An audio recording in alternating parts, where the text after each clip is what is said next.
예, 가정의 달입니다. 가정 예배를 우리가 지난주에 정교인이 금요 철학 기도의 시간을 활용해서 드렸습니다.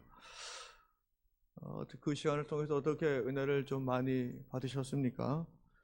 인증샷을 찍어가지고 숙제 내면 또 열심히 하시는 또 분들도 있습니다.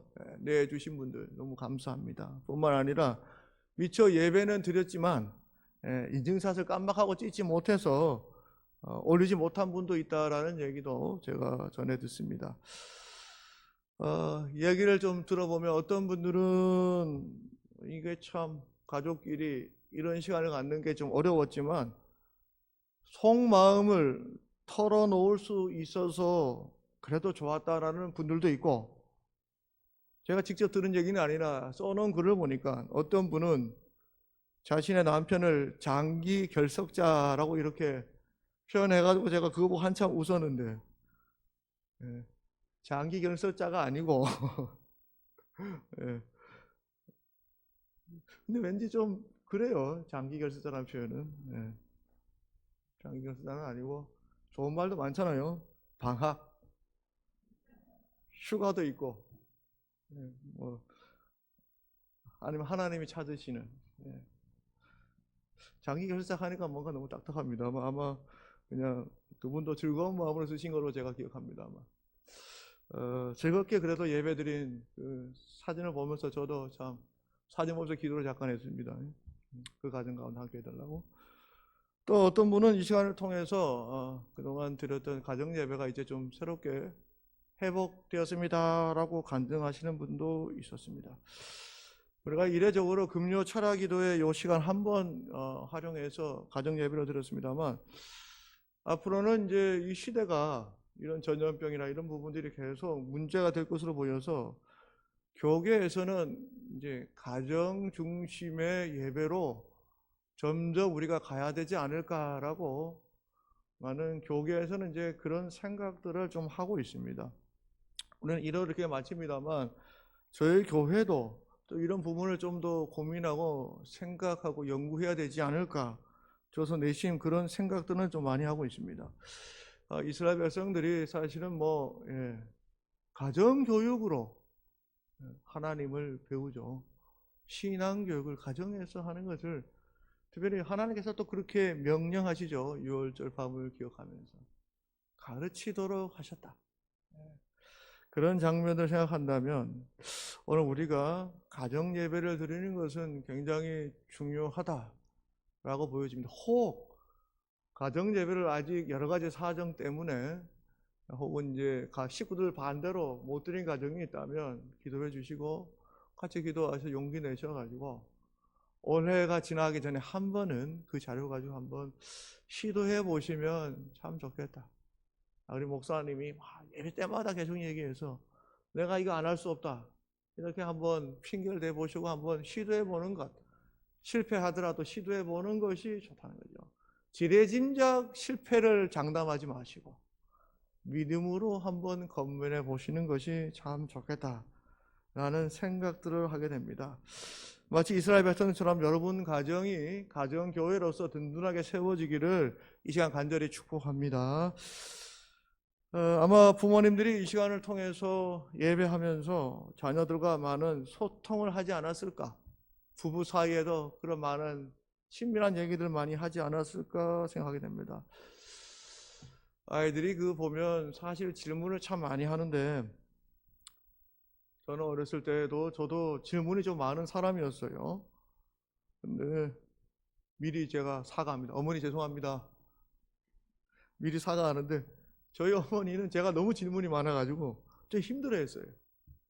질문이 너무 많으니까 계속 물었어요. 계속 물으니까 너무 힘들어요. 제 기억에 어머니가 나중에 도저히 안 되니까, 너무 질문이 감당이 안 되니까 어떻게 했냐면, 어머니 죄송합니다. 야, 너 크면 알게 돼. 그만 물으라 이 말이죠. 그래서 좀 질문만 하면 크면 알게 되는데, 그럼 나중에는 언제부터인가 제가 어머니 아버지한테 질문을 안 하기 시작했어요. 근데 저는 죄송합니다 어머니. 근데 저는 부모님이 물론 되게 계속 질문하면 좀 피곤하죠. 어머니 일하셨거든요. 얼마나 피곤하겠습니까? 그러나 계속 아무리 피곤해도 자녀가 질문할 때는 대답해 주는 것이 더 좋지 않을까? 그걸 좀 귀찮아 여기면 안 된다라는 생각은 가지고 있습니다. 물론 저도 귀찮을 때가 당연히 있죠. 하늘은 아빠 왜 파래? 이 질문을 어떻게 대답을 해야 될까요? 과학적인 대답을 원해서 애가 질문한 것은 아닐 것입니다. 그래서 저는 이렇게 대답하죠. 글쎄, 하나님께서 파란 물감을 좀 좋아하시는가? 아빠, 비가 왜 내려? 지금 놀아야 되는데 비가 내려요. 안 내렸으면 좋겠다 이래요. 글쎄, 나무들이 기도를 열심히 했나 봐. 목마르다고 물 좀 달라고 그렇게 대답해요. 뭐 정답은 아닐 수 있으나 최선을 다해서 애가 질문하면 최선에서 좀 대답을 하려고 했습니다. 저는 그러나 이렇게 질문하고 대답하는 이 과정들이 그게 이제 사랑이 아닐까 생각하게 되는 것이죠. 가정 안에서 서로 질문하고 대답하고 이런 것들이 계속 돼야 되는 것이죠. 부부 사이에서도, 자녀 사이에서도. 이것이 끊겼을 때 가정에 참 문제다라는 생각을 하게 됩니다. 오늘 본문은 베드로 사도가 예수님께 질문을 하는 과정 속에서 말씀이 나오고 있습니다. 여러분, 그 질문을 잘하는 것은 굉장히 중요합니다.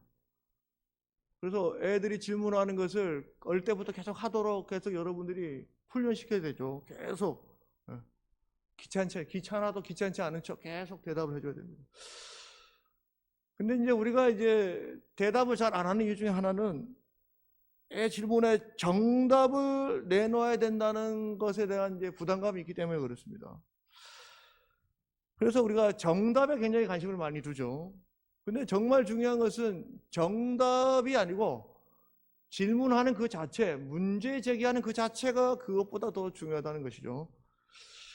뉴턴 얘기도 여러분 잘 아는 내용이죠. 왜 사과가 땅에 떨어질까? 라는 질문. 그 대답을 찾는 것은 그 다음의 얘기죠. 그렇게 질문할 수 있는 태도가 굉장히 중요한 것이죠. 좋은 질문이 좋은 대답을 하게 됩니다. 하나님의 말씀을 듣고 예수님의 설교를 듣고 베드로 사도가 질문을 하고 있다. 저는 이게 되게 중요하다고 생각합니다. 왜냐하면 말씀을 듣고 계속 생각을 한다는 것이죠. 이건 제 자랑이어서 말하기 부담스럽습니다만, 이제 예전에 어느 교회에서 이제 사역을 할 때 어느 그 중에 이제 동료 목사님이 저한테 그런 얘기 하대요. 장 목사님 설교를 들으면 내가 생각을 많이 하게 돼. 복잡하다는 얘기일 수도 있고요. 그러나 저는 그걸 되게 칭찬으로 들었어요. 근데 우리 교회에서는 또 원로 목사님이 해왔던 방식이 있어서 제가 그렇게 좀 풀기가 굉장히 좀 부담이 많이 됩니다. 왜냐하면 여러분이 굉장히 낯설어지니까 어떻게든 여러분 낯설지 않도록 하려고 애를 쓰는데, 그러나 제가 원로 목사님 흉내낼 수는 없어요. 그러니까 여러분들 혹 설교를 듣다가 원로 목사님의 포커스와 제가 조금 다르더라도 그걸 좀 양해해 주시고, 저랑 목사님 사람이 다른 사람이에요. 오늘 복음은 같으나 그러니까 그거는 이해해 주시고 보시면 좋겠다. 질문을 잘하는 것은, 생각하게 만들고 질문을 하게 하는 것은 굉장히 설교에 저는 되게 중요하다고 생각합니다. 설교를 듣고 아무런 질문, 자기 삶에 대한 어떠한 간조도 질문도 하지 않는다. 그러면 그건 과연 바른 설교일까? 왜냐하면 예수님의 설교를 듣는 모든 사람들이 근심하거나 충격을 받거나 질문을 하는 것을 우리가 보게 되죠. 성경에 도저히 안 돼서 그냥 가는 사람도 있어요. 화내는 사람도 있어요. 그런데 그냥 아무렇지도 않아. 그러면 이거는 정말 문제는, 제가 설교를 마쳤는데 화도 나지도 않고 은혜도 받지도 않고 충격도 안 받아. 질문도 없어. 그냥 하루 끝났다 그냥 가. 이러면 제가 바로 말씀을 증거한 게 아니죠. 그 질문을 되게 잘하도록 설교를 해야 되고, 설교를 듣는 성도들도 질문을 할 수가 있다는 거지. 끊임없이 자기 삶 속에서 저게 무슨 뜻일까? 하나님이 원하시는 건 무엇일까? 질문하는 것이죠. 예수님의 설교를 듣고 베드로 사도가 질문을 했다. 저는 그게 되게 중요하다고 생각합니다. 좋은 질문이 좋은 대답을 하게 되는 것이죠. 우리가 가정 예배를 드리면서 용서에 대한 얘기가 그 유인문에 많이 나와 있죠. 가정 안에서 서로 용서하는 의미로 그렇게 가정 예배 순서지를 만들었습니다만, 어떤 분이 이렇게 질문을 한다고 생각해 봅시다. 성경에 용서에 대한 구절이 어디 나옵니까? 이런 질문을 할 수 있죠. 그러면 이 질문은 성경을 정말 많이 본 사람, 관심 있는 사람의 질문일 수 있겠죠. 그런데 이 질문은 답이 정해져 있어요. 굳이 질문하지 않아도 되는 질문이죠. 왜냐하면 찾아보면 돼요, 자기가. 그죠? 굳이 물어볼 필요 없어요. 찾아보면 돼요. 대답은 이렇게 할 수 있겠죠. 로마서 12장 19절, 고린도서 3장 13절, 마태복음 18장 22절, 마태복음 6장 12절 등등 찾아보시면 있습니다. 그러나 이것 이상의 대답은 나올 수가 없다는 것이죠. 그런데 오늘 본문 보시면 베드로는 그렇게 질문하지 않았습니다. 굉장히 실질적인 질문을 하고 있어요. 왜냐하면 이건 삶으로 살려는 몸부림속에서 나오는 질문이죠. 저는 이런 질문이 중요하다고 생각하는 것이죠. 이런 질문. 내가 살아보려고 하니까 이게 안 돼. 그래서 질문하는 것이죠. 베드로 사도가 이런 질문을 하는 것은 예수님을 따라다니면서 말씀이라는 것이 지적인 것만을 하는 것은 아니라는 것을 아는 것이죠. 형식만 지킨다고 지키는 것은 아니라는 것을 알기 때문에 질문하는 것입니다. 21절 이렇게 물어봅니다. 주여, 형제가 내게 죄를 범하면 몇 번이나 용서하여 주리이까? 용서에 대하여 예수님께 질문했습니다. 그런데 그 질문의 내용을 잘 보시면 은연 중에 그의 내리 안에 뭐가 있냐? 한계가 있어요. 한계가 그어져 있어요. 본문의 21절 말미에 이렇게 말합니다. 질문하고 7번까지? 몇 번 용서할까요? 7번? 무의식 속에서 용서라는 개념 안에 어떤 적정선의 한계가 그어져 있다라는 것을 그의 질문을 통해서 우리가 볼 수가 있습니다. 그래서 그의 질문은 궁금한 거죠. 뭐가?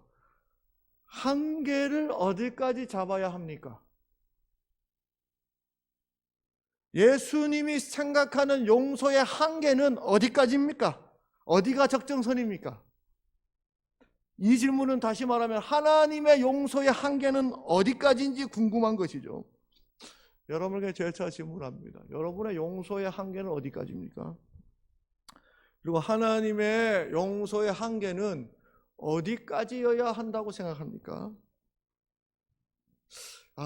내가 저 인간은 도저히 용서 못해. 너 한 번만 더 그래. 딱 여기까지야. 너 딱 한 번만 더 그래.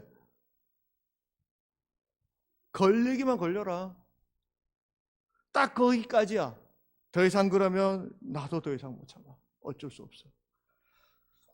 어린 시절에 짝꿍이 책상을 넘어오지 않도록 줄을 그어본 적이 있는 분. 감사합니다. 소리 들어서 고맙습니다. 저도 역시. 우리는 요즘은 뭐 따로 나옵니다만 책상이. 그거 잘 꺼야 돼, 그죠? 요렇게 하기도 하고, 요렇게. 우리는 그런 줄을 긋는 일에 익숙합니다. 그리고 그것은 곧바로 정의와 연결이 됩니다. 줄을 넘어서지 않을 때는 평화요. 줄을 넘어서는 순간 전쟁이 시작됩니다. 탁탁탁. 지우개가 반넘으면 바로 잘라버리죠. 우리나라도 남과 북이 줄을 그어서 살고 있지 않습니까? 생각해 보면 우리 사이에도, 가정에서도, 성도 사이에도 이런 줄이 그어져 있고, 이 줄은 가만히 보면 하나님과 우리 사이에도 그어져 있다라는 생각을 하게 됩니다. 성경은 그래서 이 줄을 뭐라고 얘기하냐면 죄라고 말하죠. 죄. 또 성경에는 이 죄에 대해서 담이라고 표현하기도 했습니다. 담. 에베소서 2장 14절에서 16절 말씀을 제가 봉독하실 텐데요. 한번 들어보시기 바랍니다. 그는 우리의 화평이신지라 둘로 하나를 만드사 원수된 것 곧 중간에 막힌 담을 자기 육체로 하시고, 막힌 담을 자기 육체로 하시고, 법조문으로 된 계명의 율법을 폐하셨으니 이는 둘로 자기 안에서 한 새 사람을 지어 화평하게 하시고, 또 십자가로 이 둘을 한 몸으로 하나님과 화목하게 하려 하심이라. 원수된 것을 십자가로 소멸하시고. 예수님께서 이 땅에 오신 이유가 뭐냐? 사도 바울은 중간에 막힌 담을 자기 육체로 허시기, 무너뜨리기 위해서 오셨다 말씀하고 있습니다. 주를 긋고 한계를 정하는 우리들, 저는 그래서인지는 모르겠으나만 어렸을 때부터 이 줄을 별로 좋아하지 않았어요. 그래가지고 여자아이들이 고무줄 놀이만 하면 그렇게 끊고 싶대요. 많이 끊고 다녔어요. 아마 예수님의 마음을 가슴에 품어서 고무줄만 보면 줄을 끊었지 않았을까, 그냥 생각해 봅니다. 예수님의 제자인 베드로조차도 용서를 말하면서 줄을 긋고 있다는 것을 알 수가 있습니다. 여기까지입니다. 이렇게 주님 7번 딱 여기까지. 그러나 그의 질문은 좋은 대답이 나오기에는 굉장히 좋은 질문이었습니다. 삶으로 어쨌든 실천해 보겠다는, 7번이라도 용서해 보겠다는 실천이 있는 질문이었다. 그래서 결단 없이는 결코 이런 질문을 못하죠. 그러니 이런 질문 앞에 좋은 대답이 이제 나오는 것입니다. 여러분, 정말로 원수 같은 이들이 있어요. 살다 보면. 저도 있습니다. 딱 한 분 지금 생각이 나요. 지금도 그분이 탁 떠오릅니다. 떠오르면 제가 이게 영성이 작아 그래서 죄송합니다. 목사인데도 고기가 이렇게, 혹시 이런 분이 여러분에게도 있습니까?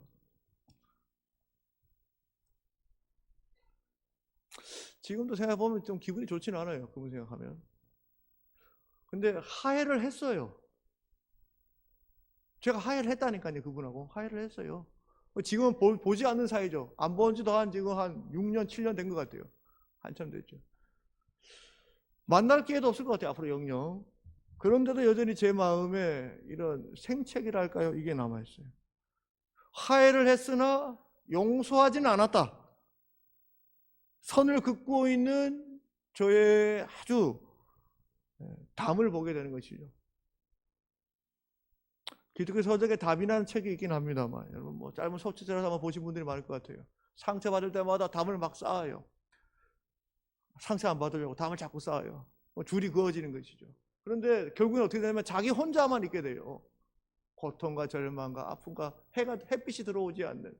나중에 어떻게 합니까? 예수님의 은혜로 담을 하나하나 무너뜨리게 되고 사람과 소통하게 되는 내용의 그런 소책자가 있습니다.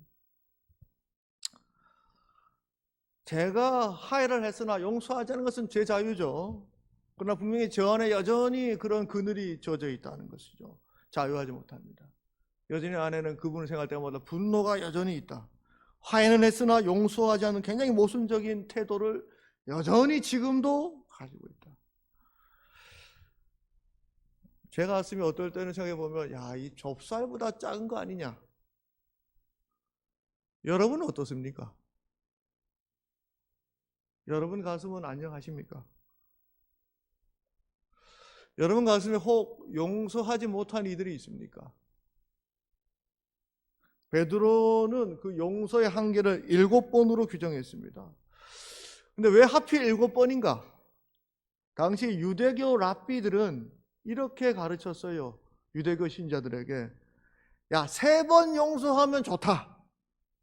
3번 용서하는 사람은 대단한 간용을 베푼 것이다 라고 가르쳤어요. 그래서 3번 우리도 3, 4번이라는 그런 문화가 있습니다만 3번 참아요. 그럼 저 사람은 정말 말씀을 실천하는 사람이고 관용에 있는 사람이다. 베드로는 그러나 그런 가르침보다 더 앞서 나간 것이죠. 더 뛰어나갔어요. 7번을 말한 것입니다. 7번이 가지고 있는 성경에 나오는 상징적인 의미가 있죠. 천지를 창조하셨는데 이 7일째 하나님이 안식하셨어요. 우리 보고 안식하라고 하셨습니다. 그러니까 이것은 다시 말하면 거룩과 관련이 있는 숫자이기도 하고 완전한 의미가 있어요. 제사법에도 속죄일에 제사장이 들어갈 때예요. 그럼 어떻게 합니까? 속죄소 앞에서 레위기 16장에 나옵니다. 속죄소 앞에서 속죄소 위에 피를 7번 뿌려요. 7번. 용서의 죄 용서의 의미가 있죠. 7번이. 완전한 용서의 의미가 이 7번이라는 숫자 안에 있어요. 그래서 베드로는 랍비보다 더 많은 숫자 3번 말고 7번 성경에서 그 중요한 7이라는 가치를 두고 굉장히 수준 높게 얘기한 것입니다. 7번 용서하면 됩니까, 주님? 근데 예수님의 대답은 그의 완전하다고 생각하는 그 숫자를 넘어서고 있다. 이게 굉장히 충격적인 것이죠. 베드로의 얘기도 그 시대 사람들에게 굉장히 충격적인 표현이나 예수님을 더 크게 지금 말씀하고 계세요. 그럼 이건 무슨 뜻일까? 네 한계를 좀 넓혀라. 더 크게. 네 마음 더 넓게. 더 넓혀야 돼. 7번이면 충분한 거 아닙니까? 아니야. 더. 예수님 이렇게 말씀하십니다. 22절. 예수께서 이르시되 네게 이르노니 7번뿐 아니라 7번을 70번까지라도 할지니라. 어떤 분들은 이 말씀 정답처럼 생각하는 이들이 있습니다. 제가 말하고 싶은 건 뭐냐면 겉포장지에 너무 매몰되지 마십시오. 이 겉포장지에.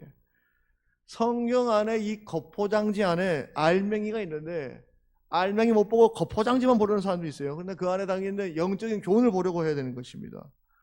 베드로에게 지금 그것을 깨닫도록 말씀하시는 것이죠. 가령 이런 얘기를 할 수 있겠죠. 십계명에 나옵니다. 간음하지 말라.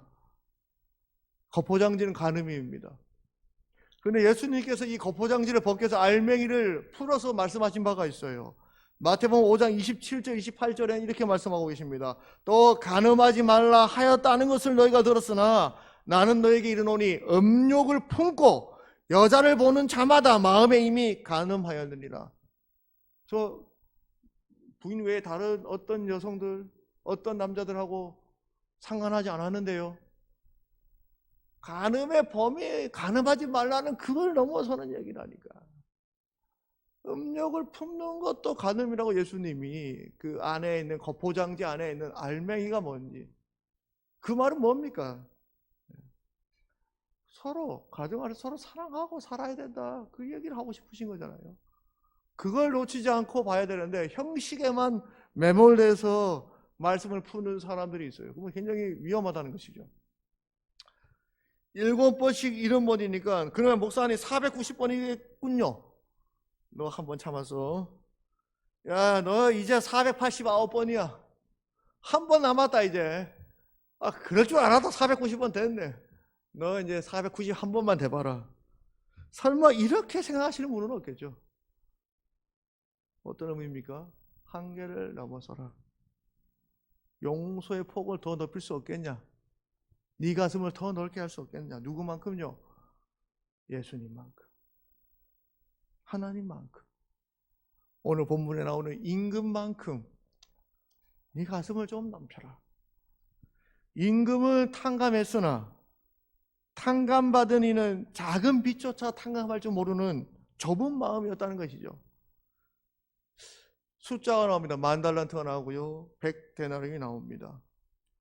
우리가 이 돈에 좀 관심이 많잖아요. 돈으로 환산하면 어떻게 되느냐? 지금 가치로. 1달란트, 10,000달란트인데 1달란트는 6,000데나리온입니다. 6,000데나리온은 한 데나리온이 단위가 한 데나리온이 한 사람 노동자 하루 품삯이에요. 1달란트는 6,000명이 일해야 되는 값이에요. 6천 명 월급이야. 아니 월급 일당이야. 6천 명. 한 달란트가. 한 사람이 1만 달란트를 갚으려면 어떻게 되느냐? 1년 300일 일한다고 치면 계산을 해보면 20만 년을 일해야 20만 년, 20년 아닙니다. 20만 년입니다. 20만 년 동안 일해야 1만 달란트를 갚을 수 있습니다. 이건 그냥 1만 달란트 하는 순간에 거기 있는 사람이 깜짝 놀라죠. 이거 국가에서보다 더 많아요. 이게. 충격받죠. 스스로의 힘으로는 갚을 수 없는 부채를 말하는 것입니다. 반면에 100데나리온은 100일, 100명의 노동자의 일당입니다. 100일 일하면 돼요. 물론 이것도 큽니다만 1년 바짝 일하면 갚을 수 있는 돈입니다. 20만 년 일해야, 한 사람이 일해야 갚을 수 있는 돈을 바로 직전에 탕감을 받았어요. 그러면 그 사람 안에는 뭐가 있을까요? 자유함, 기쁨, 은혜, 즐거움이 있어요. 계속 웃음이 나오지 않을까요, 여러분? 20만 년 일할 거를 하루에 다 탕감받았어요. 안 갚아도 돼. 나가라. 얼마나 즐거울까, 이거. 모든 사람을 웃으면서 대할 수 있어요. 그런데 그 길 가는 중에 100데나리온 빚진 사람을 봤어요. 은혜를 받았는데 그 받은 은혜는 1만 달란트라고 말해요. 100데나리온이 아니고 1만 달란트라고.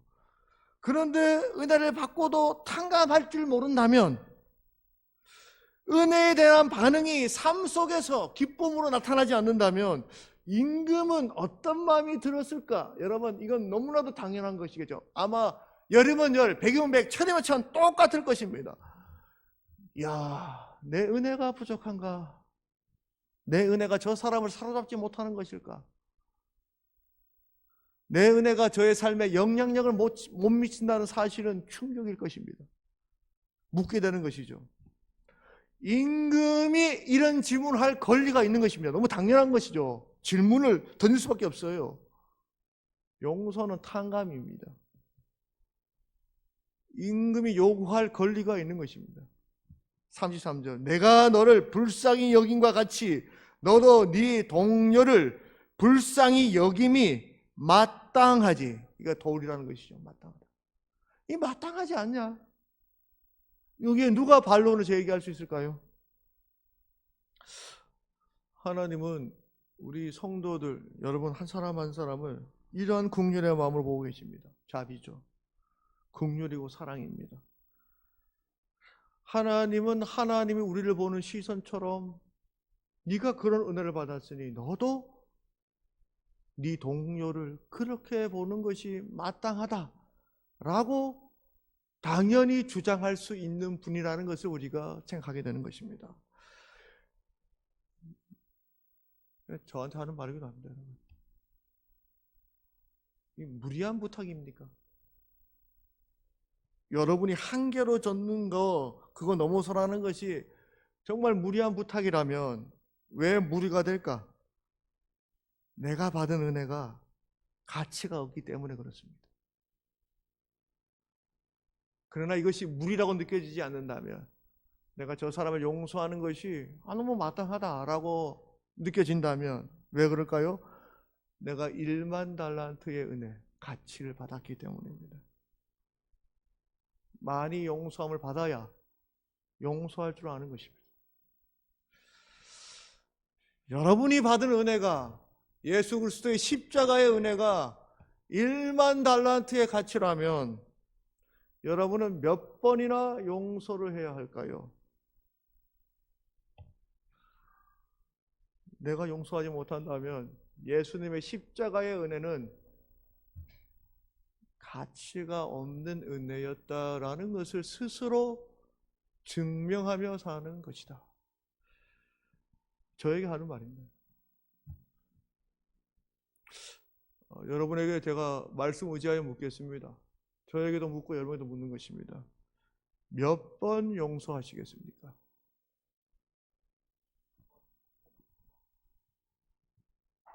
이렇게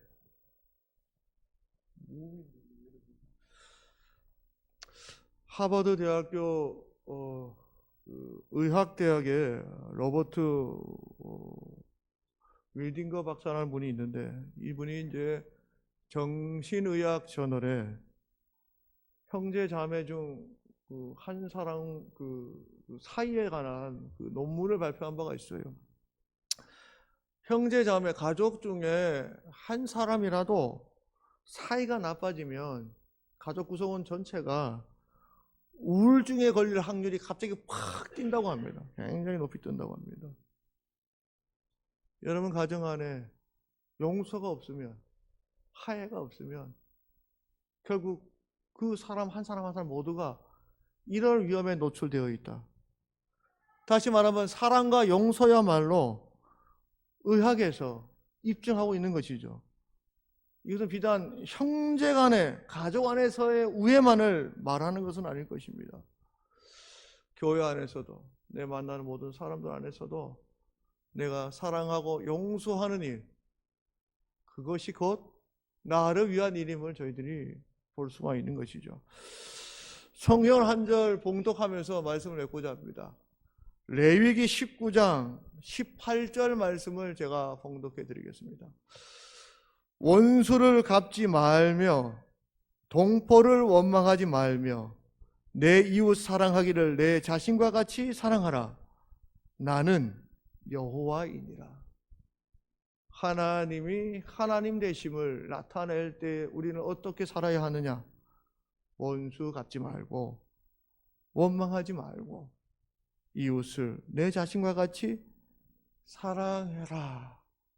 이렇게 말씀하신 분이 하나님이시다라고 분명하게 우리에게 성경은 가르치고 있습니다. 여러분 이 말씀을 가슴에 새기시고 내가 몇 번을 용서해야 할까? 하나님처럼 넓은 가슴으로 우리 모두의 허물을 덮고 사랑하는 우리의 가정과 여러분의 삶이 되시기를 주의 이름으로 간절히 축복합니다.